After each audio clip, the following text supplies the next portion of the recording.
আজ আমরা সকল ভক্তবৃন্দ মিলে গত রাত্রির থেকেও আগের দিনের থেকে আজ আমরা সকলে সমবেত হয়েছি। একটা দিকে যেমন আমাদের আনন্দের বিষয়, আর একটা দিকে আমাদের দুঃখের বিষয়। তাহলে আপনারা বলবেন, মা আজ তো হরিনাম, মধুমাকাই হরিনাম এই নগরে অনুষ্ঠিত হচ্ছে, তাহলে এখানে তো আনন্দের সঞ্চার, তাহলে দুঃখটা কোথা থেকে আসে? অবশ্যই দুঃখ আছে। এই যে এত সুন্দর একটা মহতি হরিবাসর, এই হরিবাসরটিতে সারাটা দিন আমরা কালকে নাম সাধন করেছি, আজকেও এই সকালটা সাধন করব। কিন্তু এই লীলাটির পর যখন এই হরিবাসরটি বিশ্রাম নেবে, আবার ঠিক একটি বছর পর এই দিনটা আমরা সবাই পাব। কিন্তু সেদিন সবার মধ্যে সবাই যে থাকবে, 100 জনের মধ্যে 100 জনই থাকবে তা কিন্তু নয়। এখানে কিন্তু বাড়তেও পারে, কমতেও পারে। হয়তো 110 জন বেড়েছে, কিন্তু সেখানে দেখবেন যাদেরকে দেখেছি 100 জন 10 জনের মধ্যে, সেই তাদের মধ্যে কেউ নাও থাকতে পারে। সেখানে কিন্তু নাও থাকতে পারে। কিন্তু যার কার কখন কেমন করে প্রাণ বেরিয়ে যাবে আমরা কিন্তু কেউ জানি না, আমরা কিন্তু কেউ জানি না।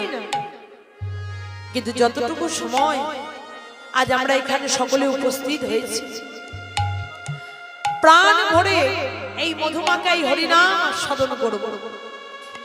কিন্তু এই নাম আস্বাদন আমরা সবাই করতে এসেছি। নাম আস্বাদন করে যে বাড়ি ফিরে যেতে পারবো তার কিন্তু কোনো গ্যারান্টি নেই। আমরা যে শিশিবির ভূমি থেকে আমরা যে আবার বাড়ি ফিরে যেতে পারবো তার কোনো গ্যারান্টি নেই। এবং আপনারা যে এখানে এসেছেন, আপনারাও যে বাড়ি ফিরে যেতে পারবেন নাম আস্বাদন করে তারও কোনো গ্যারান্টি নেই। শাস্ত্রে বলল কি, নলিনীর গলগত জলগোপী তরলম মতি সাই চপলম তত জীবনম ক্ষণময়ী সজ্জন সঙ্গতি রেখা ভবতি ভবার নবে তরণী নৌকা।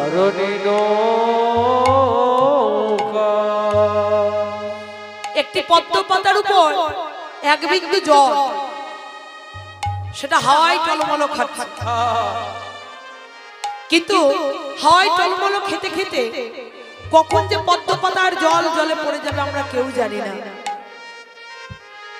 মতে সই চপলম, আকাশের বিদ্যুৎ যেমন চোখের পলক মেলতে মেলতে চলে যায়, তত জীবন আমাদের জীবনটাও তেমন। পদ্ম পাতার উপরে এক বিন্দু প্রাণরূপ জলের বিন্দু, ওই মায়াময় সংসারে মায়ার সাগরে মায়ার ঝড়ো বাতাসে টলমল খাচ্ছে, কখন যে পড়ে যাবে আমরা কেউ জানি না। তাহলে আমাদের কর্তব্য কি? ক্ষণময়ী সজ্জন সঙ্গতি রেখা।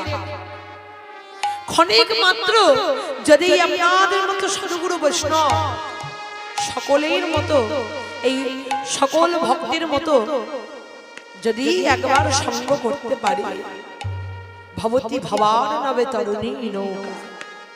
ভবসিদ্ধের পারে গিয়ে হে নিতাই পার করো, হে দয়াল পার করো বলে চিৎকার করে করে ডাকতে হবে। তিনি আপনাকে অনায়াসই পার করে দেবেন, কারণ তিনি যে পার করবার জন্যই দাঁড়িয়ে আছে। আর তাই বলে, হে গো এই আমাদের মতো কলির জীব যারা মায়া ঘরে আবদ্ধ হয়ে আছে,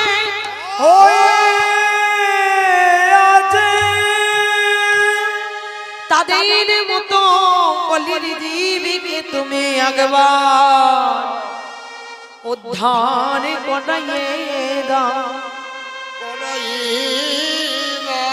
কলির জীব আমরা যেটা আসল সেটা না নিয়ে যেটা নকল তার পিছনে ছুটে বেড়াই, তাই না? এই যে এত সুন্দর হরিবাসর, হরিবাসরটি অনুষ্ঠিত করতে শুধু তো এমনি এমনি হয়নি, তার জন্য অর্থের দরকার। যখন ভিক্ষার জলি কাঁধে লয়ে নগরে ভিক্ষায় যাবে, তখন গিয়ে যদি বলে, দেখবেন এমন এমন আছে যাদেরকে আমি উদ্দেশ্য করে বলবো না, তারা বলবে কি, এই প্রত্যেক বছর একই হরিনাম ভালো লাগে না, এর জায়গায় যদি অন্য কিছু হয় তাহলে ভালো লাগে। হ্যাঁ, সত্যি তাই। হরিনামের জায়গায় যদি একটুখানি পঞ্চরস হয়, হ্যাঁ, জায়গা দিতে পারবে না তেমন। কিন্তু যারা ভক্ত, যারা পরম ভক্ত, তারাই একমাত্র এই হরিনাম ভালোবাসে। সেই রকম আপনারাও এসে আজ উপস্থিত, সকল কর্ম ছেড়ে দিয়ে আজ আমরা এই হরিবাসরে এসে উপস্থিত হয়েছি। হরিবাসরে যখন এসে উপস্থিত হয়েছি, মনে প্রাণে এই আজকের এই কয়েক ঘন্টা আমরা প্রাণের আনন্দে প্রাণে ভরে কিন্তু এই নাম আস্বাদন করব, গাইব। তবে আজকের যে লীলার বিষয়বস্তু আমরা সকলেই জানি। গত নিশীথে আমারে আমারে প্রাণের গৌরে হরি, গৌরে হরি, তার নিজেই আপন ভক্তকে সঙ্গে লয়ে ওই শিবাসের আঙিনার মাঝে,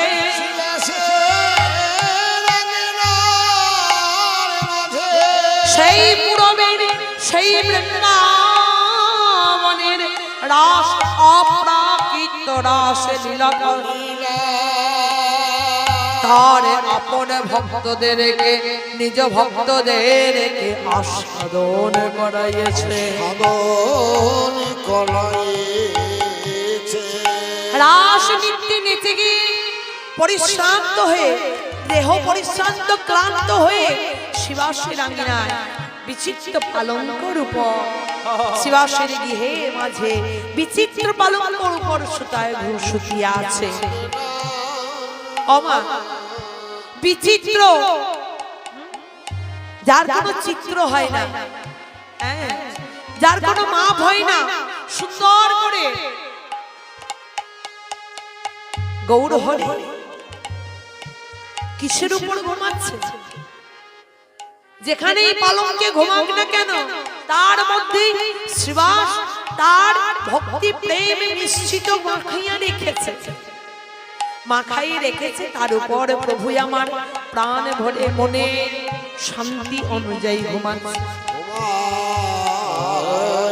কিন্তু গগনে অরুণের উদয় রেখে যত নদিয়ার বালকগণ, নদিয়ার নাগরিকগণ সকলে আজ উদয় হওয়া দেখে তারাও জেগে উঠেছে, এসে গৌর হরির প্রতি বলে, গৌর হরি তুমি আর অমন ভাবে ঘুমাইয়ে থেকো না,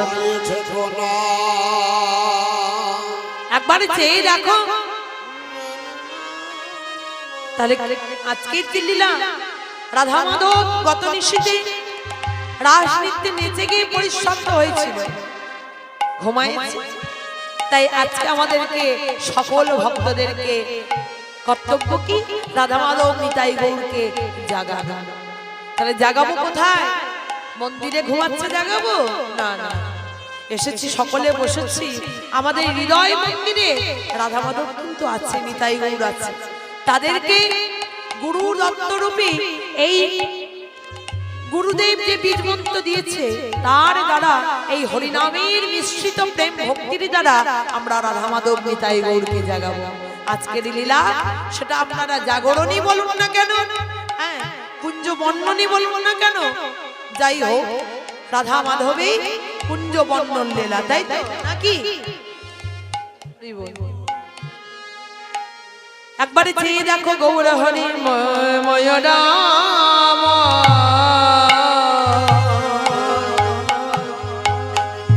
হরে হর গৌরায়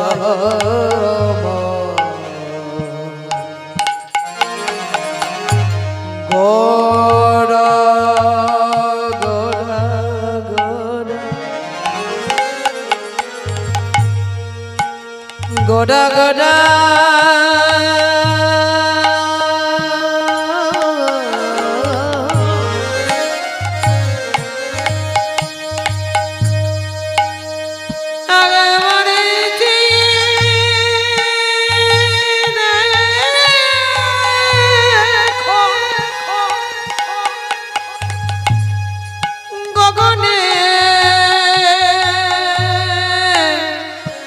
অরণের উদয় হলো, অরণের উদয় হেরে যত এই নদিয়া মায়রা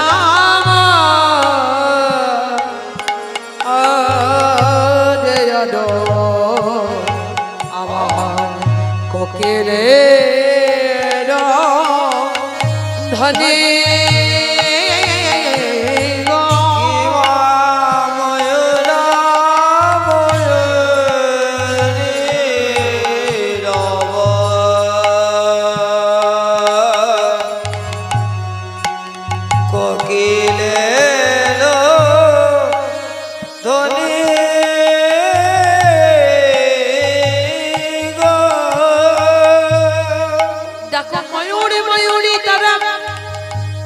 কোকিলে কোকিলা তারা তারা তো ঘুমায় নেই।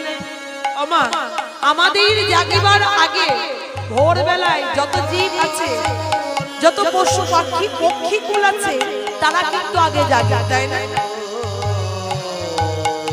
তারা জেগেছে, তেমনি ময়ূর ময়ূরী তারা জেগেছে, কিন্তু তারা তাদের সুরে কোকিলে কুহু রবে, ময়ূরে কেউ রবে, তারা ডেকে গৌর হরির প্রতি বলছে তুমি কত সুখে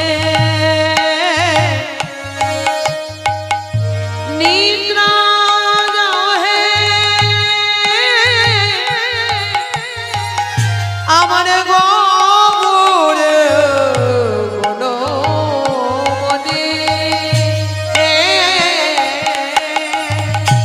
আর কত যুগে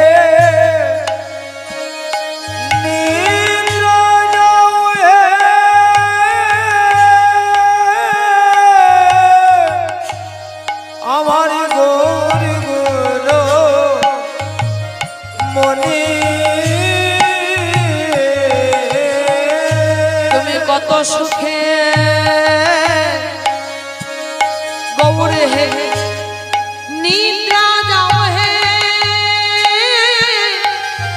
আমার গৌর গুণমণি, আর কত যুগে নিদ্রা দাও হে গৌর গুলো মনে ঘুমায়ে থেকো না আর ঘুমায় থেকো না, আর ঘুমায় থেকো না, একবার জাগো গৌর কাঁচা সোনা। আমার পদপদ এখানে কাঁচা সোনা কেন বললো? কাঁচা সোনার রং কেমন? আমার একটু শোনো। তাহলে কাঁচা সোনা কেন বললো? কাঁচা সোনা কেন বললো? কেন জানো? কাঁচা সোনার রং হচ্ছে একদম ঠিক অরুণের মতো দেখতে, তাই না? তাহলে গৌর হরি হচ্ছে সেই কাঁচা সোনা। তার জন্যই বলছি জাগো গৌর কাঁচা সোনা ঘুমাইয়ে থেকো না, জাগো গৌর কাঁচা সোনা ঘুমায় থেকো না, জাগো গৌর কাঁচা সোনা ঘুমায় থেকো না,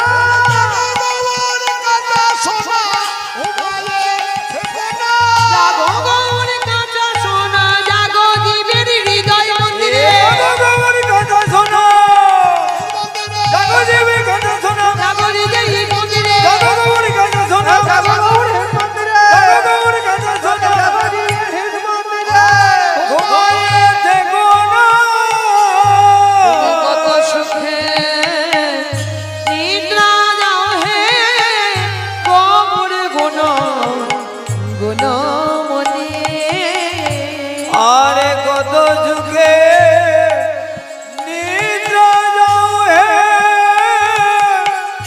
আমার গৌর গুলো মনে। প্রভু তুমি আর ঘুমাইয়ে থেকো না, এই কলির জীবকে তুমি জাগরিত করো। যেমন না বলেছে অমনি বলে প্রভু হে একবারে চেয়ে দেখো এই যত আছে অরুণ যিনি সূর্যদেব তার উদয় হেরে সকলেই জেগেছে, তাই না? প্রভু হে, তুমি এখনো কত সুখী নিদ্রা যাচ্ছ কেন?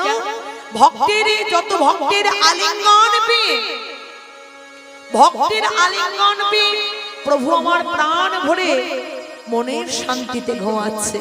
আহা, প্রভু তো এটাই চাই ভক্তদের কাছ থেকে, যত প্রেম ভক্তি।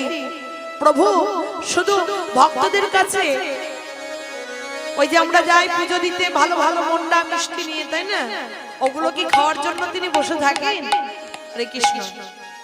যার অঙ্গুলি ঘোরালে এই জগৎ চলছে, সে ওই সামান্য মিষ্টির জন্য বসে থাকে না। তিনি চায় যে ভক্তের মনে বিশুদ্ধ প্রেম আছে কিনা, বিশুদ্ধ ভক্তি আছে কিনা দেখতে। তাই সেই গৌড় হনে পিতাই চাঁদে ঘুমাইয়াছে, চেয়ে দেখো প্রভু অরণয়, আহা অরণয় দয়া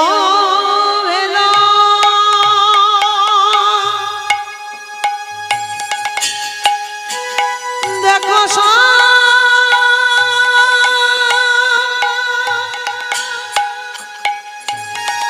বলে কি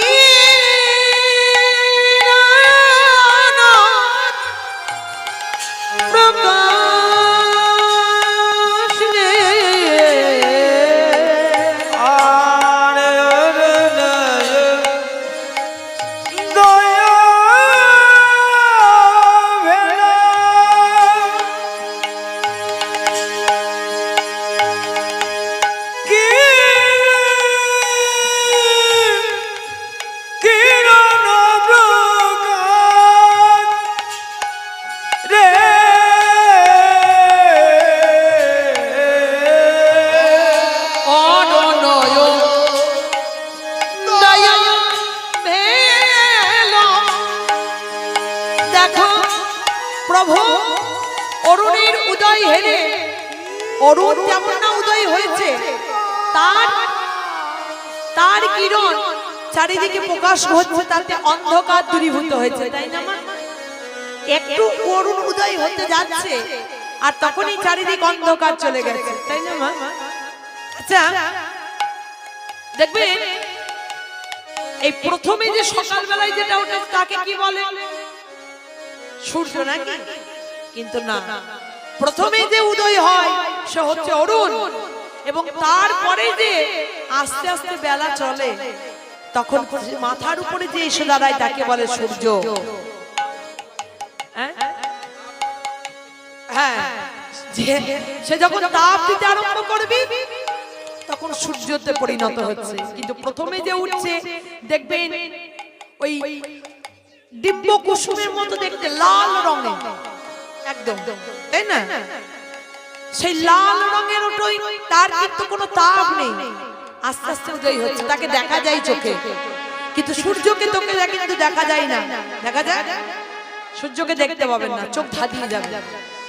হরি বল। এর অনেক কারণ, যাই হোক বলে কি অরণয়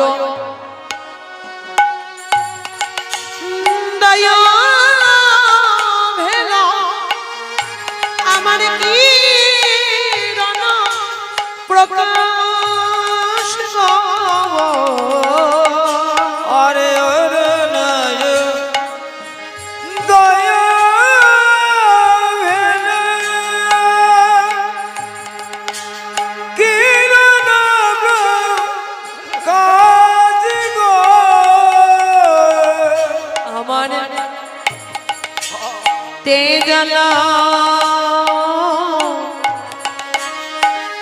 অরুণ তোমার উদয়ে হেরে একবারে দেখো তেজলা মাধুকরা